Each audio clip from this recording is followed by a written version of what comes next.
ದೇವ್ರೆ, ನಿನ್ನನ್ನೇ ನಂಬಿ ಇಂಜಿನಿಯರಿಂಗ್ ತೊಗೊಂಡಿದ್ದೀನಿ. 4 ವರ್ಷದಲ್ಲೂ ಎಲ್ಲ ಎಕ್ಸಾಮಲ್ಲಿ ಡಿಸ್ಟಿಂಕ್ಷನ್ ಬಂದ್ಬಿಟ್ಟು ಒಂದು ಒಳ್ಳೆ ಕಂಪ್ನಿಲಿ ಪ್ಲೇಸ್ ಆಗಂಗೆ ಮಾಡ್ಬಿಡಪ್ಪ. ನಿನ್ನನ್ನೇ ನಂಬ್ಕೊಂಡಿದ್ದೀನಿ.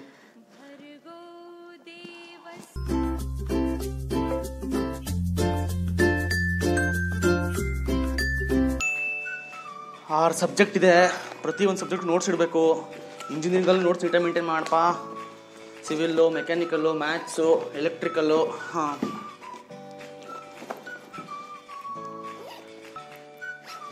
ದುಡ್ಡು. ಹಲೋ ಅಪ್ಪ, ಒಂಚೂರು ಅಕೌಂಟು ದುಡ್ಡು ಹಾಕಪ್ಪ. ಏನಕ್ಕ? ಟೆಕ್ಸ್ಟ್ ಬುಕ್ ತೊಗೋಬೇಕಣ್ಣಪ್ಪ, ನಾಳೆಯಿಂದನೇ ಪಾಠ ಶುರು ಮಾಡ್ಬಿಡ್ತಾರೆ. ಓದ್ಕೋಬೇಕಲ್ವಾ?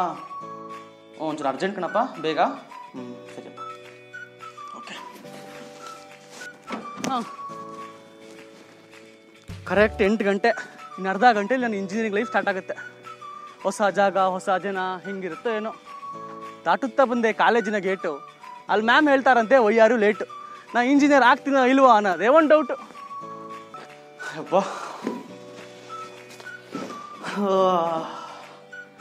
ಚಿಕ್ಕ ವಯಸ್ಸಿಂದನೂ ಆವತ್ತಿನ ಪಾಠ ಅವತ್ತೇ ಓದ್ಕೊಂಬೋಣ ಅಂತ ಹೇಳ್ಕೊಂಬಂದ್ಬಿಟ್ಟಿದ್ದೀವಿ. ಒಂದ್ಸೇನೂ ಆಗಿರಲಿಲ್ಲ. ಇಂಜಿನಿಯರಿಂಗ್ ಎಲ್ಲರೂ ಮಾಡೋಣ.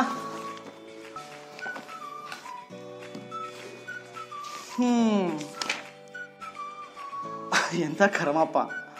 PUCಲಿ ಏನು ಮಾಡಮ್ಮದು ಅಂದರೆ, ಇದೆಲ್ಲ ಇಂಜಿನಿಯರಿಂಗ್ ಓದ್ತೀರಾ, ಆರಾಮಾಗಿರಪ್ಪ ಅನ್ನೋರು.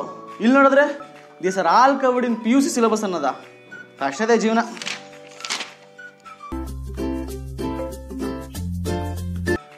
ಅಂತೂ ಫಸ್ಟ್ ಇಯರ್ ಮುಗ್ದೇ ಹೋಯ್ತು. ಈಗ ನಿನ್ನೆ ಮೊನ್ನೆ ಸೇರ್ಕೊಂಡಂಗಿದೆ. ಈಗ ಸೆಕೆಂಡ್ ಇಯರ್ಗೆ ಹೊಸ ನೋಟ್ಸ್ ಇಡಬೇಕಾ?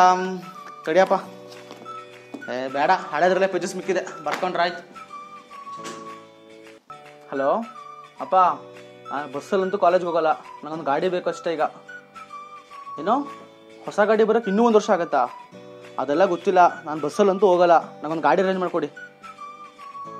ಸರಿ ಆಯಿತು, ಅದನ್ನೇ ಕಳಿಸಿ.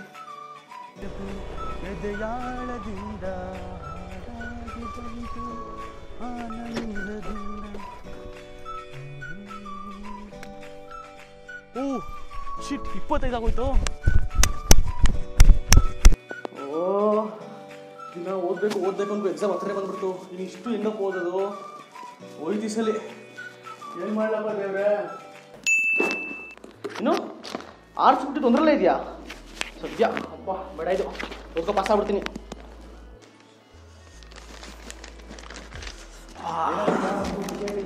20 ಕೊಟ್ಬಿಟ್ಟಿದ್ದಾರೆ ಮಗ ಇಂಟರ್ನಲ್ಸಲ್ಲಿ. 30ಕ್ಕೆ ನೆಮ್ಮದಿ ಜೀವನ. ಮಾತ್ರ ಎಕ್ಸ್ಟರ್ನಲ್ಸ್ ಆರಾಮ್ ತಗೋಬೋದು.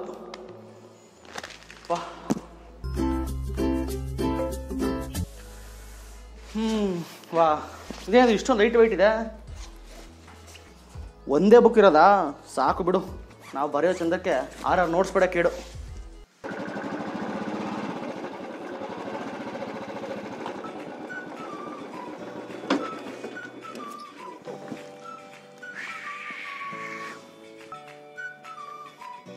ಶಿಟ್, 30ನಾ?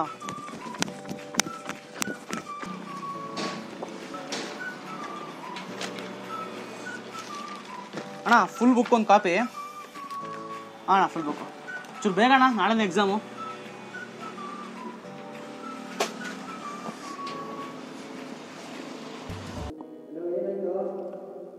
ಬಿಡು ಮಚ್ಚ, ಇಂಟರ್ನಲ್ಸಲ್ಲಿ ಆ್ಯಾವ್ರೇಜೇ ಇಲ್ಲ. ಇನ್ನು ಎಕ್ಸಾಮ್ ಟೈಮಲ್ಲಿ ಪೇಚಾಡಬೇಕು. ಏನು ಮಾಡೋಕ್ಕಾಗಲ್ಲ, ಬಿಡು ಹೋಗ್ಲಿ.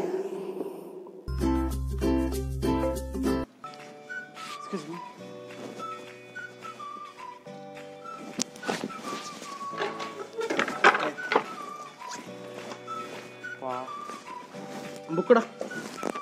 ಬೇರೆ ಒಂದು ಬುಕ್ ಕಣ, ಬುಕ್ಕಿಲ್ಲ. ಕೊಡ, ಪೇಜಾರ ಕೊಡ.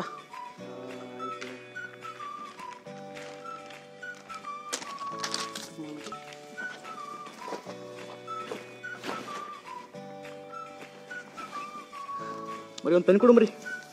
ಪೆನ್ನು ತೊಗೊಂಡು ಬಂದಿಲ್ವಾ? ಕೊಡು ಮರಿ, ಇರಲಿ. ಆಯ್ತು.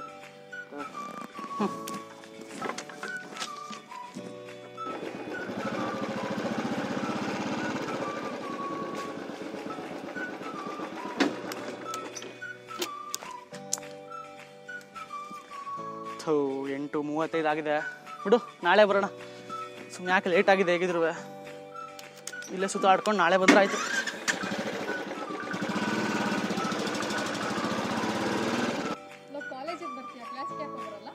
ಮರಿ ಏನು ಫಸ್ಟ್ ಇಯರ್ ಅನ್ಕೊಂಡಿದ್ಯಾ? ಕೋರ್ ಕಮಿಟಿ ಅಮ್ಮ, ನಮ್ಗೆ ಅಟೆಂಡೆನ್ಸ್ ಹೆಂಗೆ ತಗೊಳ್ಳೋದು ಗೊತ್ತಿದೆ. ನೀ ಕ್ಲಾಸ್ಗೆ ಹೋಗಿ ಉದ್ಧಾರ ಆಗು, ಹೋಗು.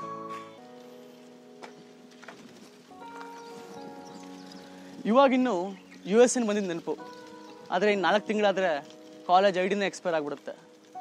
ನಿನ್ನೆ ಮೊನ್ನೆ ಅಂತ ಅನಿಸ್ತಾ ಇದೆ ಫಸ್ಟ್ ಡೇ ಕಾಲೇಜಿಗೆ ಬಂದಿದ್ದು, ಆದರೆ ಎಲ್ಲರೂ ಫೇರ್ವೆಲ್ಗೆ ರೆಡಿ ಆಗ್ತಾ ಇದ್ದಾರೆ. ದಿನ ನೋಡ್ತಿದ್ದ ಮುಖಗಳನ್ನ ಇನ್ಮೇಲೆ ವಾಟ್ಸಪ್ಪಲ್ಲಿ ರಿಯೂನಿಯನ್ ಅಂತ ಒಂದು ಗ್ರೂಪ್ ಮಾಡಿಕೊಂಡು ಒಂದು ಡೇಟ್ ಫಿಕ್ಸ್ ಮಾಡ್ಕೊಂಡು ನೋಡೋ ಪರಿಸ್ಥಿತಿ ಬಂದ್ಬಿಡುತ್ತೆ. ಬೇರೆ ಬೇರೆ ಕಡೆಯಿಂದೆಲ್ಲ ಬಂದ್ವಿ, 4 ವರ್ಷ ಜೊತೆಗಿದ್ವಿ, ಈಗ ಮತ್ತೆ ಎಲ್ಲ ಬೇರೆ ಆಗ್ತಾ ಇದ್ದೀವಿ. ಕಿರಿಕ್ ಪಾರ್ಟಿ ಜಾಲಿ ಡೇಸ್ ನೋಡ್ಕೊಂಡು ಬಂದಿರೋ ನಮಗೆ ಆ ಲೆವೆಲ್ಗೆ ನಮ್ದು ಇಲ್ಲದೇ ಇದ್ದಿದ್ರು ನಮ್ಮ ಜರ್ನಿ ಯಾವ ಫಿಲಮ್ಗೂ ಕಮ್ಮಿ ಏನಿರಲಿಲ್ಲ. ಕಾಲೇಜ್ ಸ್ಟಾರ್ಟಿಂಗಲ್ಲಿ ಎಲ್ಲರಲ್ಲೂ ಇತ್ತು ಹುರುಪು, ಈಗ ಎಲ್ಲರ ಬಳಿ ಇರುವುದು ಮರೆಯಲಾಗದ ಸಾವಿರಾರು ನೆನಪು. ಕಾಲೇಜ್ ಮುಗೀತು, ನಾನಂತೂ ಯಾರನ್ನೂ ಮರೆಯಲ್ಲ, ಡೋಂಟ್ ವರಿ. ಹೀಗಿತ್ತು ನಮ್ಮ ಕಾಲೇಜ್ ಸ್ಟೋರಿ. ಈ ವಿಡಿಯೋ ನಿಮ್ಗೆ ಇಷ್ಟ ಆಗಿದ್ರೆ ಲೈಕ್ ಮಾಡಿ, ಶೇರ್ ಮಾಡಿ ಮತ್ತು ಸಬ್ಸ್ಕ್ರೈಬ್ ಮಾಡಿ.